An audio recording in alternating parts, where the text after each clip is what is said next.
who is Zohran Mamdani from your perspective? Well, I think you had it the first two times. He is a socialist. They all, to get power, all socialists say they're democratic socialists at one point. Otherwise, they would never be elected. They would just have to have a communist revolution. So they always usually come in legitimately. Fidel Castro did, Chavez did, Maduro did. The Bolsheviks seized power, but and they said they were going to have elections. They never did. Zohran Mamdani recently won the New York mayoral race. What's going to happen next for New York? And why was it that he won? What was it that put him over the top? Take a look at this clip over here with Victor Davis Hanson giving his assessment. He's an American historian, and he gives his assessment as to what led to the Mamdani victory. So we'll watch this clip together and then talk about it. But first, hit that subscribe button over there in the corner. We'd love to stay in touch. Check this out. In his victory speech last night in Brooklyn, Zohran Mamdani, the incoming mayor of New York City who ran on a democratic socialist platform, cited Nehru. He cited Eugene Debs just in this victory speech alone. So I want to go ahead and roll this clip and maybe get a little bit of your reaction to it, Victor. This is S1. Standing before you, I think of the words of Jawaharlal Nehru. A moment comes but rarely in history when we step out from the old to the new, when an age ends and when the soul of a nation long suppressed finds utterance. Tonight we have stepped out from the old into the new.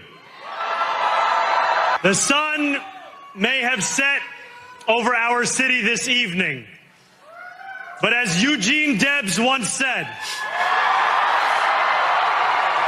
I can see the dawn of a better day for humanity. No, Victor, there's a raging debate about what kind of democratic socialist Zohran Mamdani is. Is he, at his heart, a Marxist? Is he a third worldist, as some have posited? Is he merely a sort of social democrat of the type you might find in Norway? If you ask Bernie Sanders, that's how he explains social democracy and democratic socialism. So who is Zohran Mamdani from your perspective? Well, I think you had it the first two times. He is a socialist. They all, to get power, all socialists say they're democratic socialists at one point. Otherwise, they would never be elected. They would just have to have a communist revolution. So they always usually come in legitimately. Fidel Castro did, Chavez did, Maduro did. The Bolsheviks seized power, but and they said they were going to have elections. They never did. And then the other thing is, he's a immigrant, but he's a very strange immigrant because he's an Indian implant into Uganda, his family is, and they were very, very affluent. So when he says that Israelis are settler colonists or something, he was an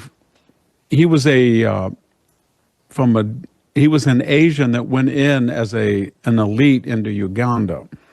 Mm-hmm. And he is as legitimate or as illegitimate as Europeans are who settled Israel, which he always criticizes.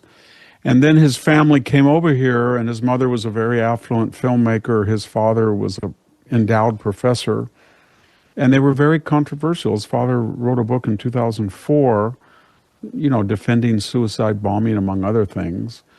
And when you see clips of him speaking in Uganda, he has a completely different accent. He sounds like he's from India. When he mentions Eugene Debs, I mean, of all the people that think that you've been elected, why wouldn't you mention Lincoln or JFK? Mm-hmm. Eugene Debs was a hardcore socialist in the Depression era. He ran, I think, for president 4 times and failed every time. Third-party candidate. So he's not a model of success. He never was, I guess you'd never say he led a national movement. I don't know why an American would appeal to Nehru if that's who he's appealing to in India, the Indian nationalists. Mm-hmm. It has no relevance for almost anybody who's listening to him. So I think what we're seeing is somebody who worked for his mother, who was pampered, very affluent, came to the United States, and under the protocols of DEI or whatever, he felt that it was very advantageous to play that side of the binary, And then he was very smug. He's very charismatic. He can ad-lib very well, extemporaneously. And he captured a certain zeitgeist. Four things made him possible, because he has no experience other than just minor legislative career. There's been a radical demographic changes. Almost 500,000 to 700,000 Jews have left New York. And we have a lot of people who were foreign born in New York, 65 of whom apparently voted for him, about or more or so. And then in addition to that, it was an off-year election. It wasn't just a midterm election. It was a odd year where there was only these few states that had offices. And so you were going to have a low turnout, which favored him. And then there was never a Bloomberg or Giuliani candidate that people could rally around as an oppositional. Instead, they bifurcated, trisected the field with Eric Adams and Cuomo and Silwa, and all of them had baggage. Nobody really, so they never united around, they never got together and said, we don't want a socialist communist, let's unite around somebody. And he took advantage of that. Almost the first thing he said as well in that speech, but more importantly, all along the campaign, he doesn't understand American history at all. So he was talking about nullification. He said, I want to tell you that the federal government is not coming in here in ICE, and we're going to not allow ICE deportations. He also said he was going to arrest Benjamin Netanyahu. Well, what he's basically saying is that I'm going to order the New York PD to tell ICE they can't come in here when they are federal agents enforcing federal law and he has no idea of the Article 6 of the Constitution, that's the Supremacy Clause. It says, in matters of federal jurisdiction, federal officers and take precedence over state and local law. And he has no historical sense, because that's exactly what happened that caused the Civil War. I mean, slavery was a root cause, but the federal government said, we own Fort Sumter. And South Carolina says, I don't care. It's in our area of jurisdiction. And they said, well, we're monitoring the federal waterways, and they fired on it. And then additionally, Lincoln said to them, you don't own all of South Carolina. There's federal post office, there's federal armories. What I'm getting at is he doesn't understand our system of federalism. There's federal post offices, there's federal offices, there's federal parks in New York, there's federal agents, FBI, ICE, you name it. And they have jurisdiction there. It's not his city completely. But if he's going to do that, then you can see what would happen if he said, well, Mr. Mayor, there's ICE agents at their headquarters on Broadway, and they are going out and they are they've got arrested people. And he says, stop them. And then you would have armed federal agents confronting armed. We almost saw that in Chicago.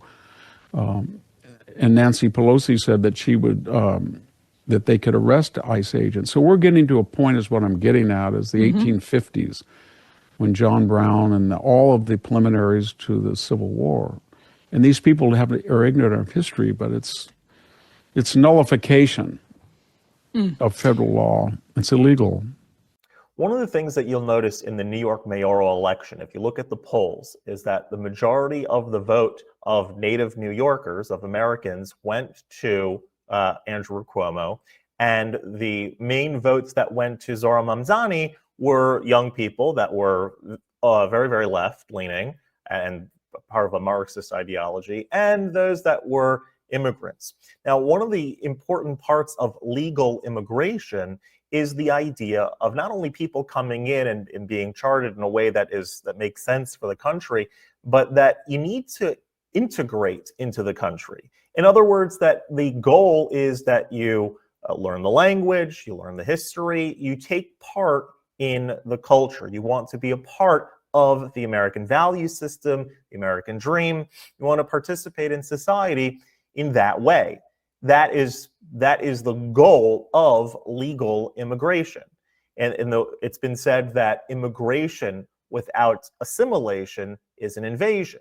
And that is the case. If people are let in without them wanting to become a part of the American value system, who are bringing values, ideas, and ideologies that are contrary to the American founding, that are contrary to the way that our society is meant to be run, right, in line with the founding fathers. This socialism and other nonsense that is popular has to go.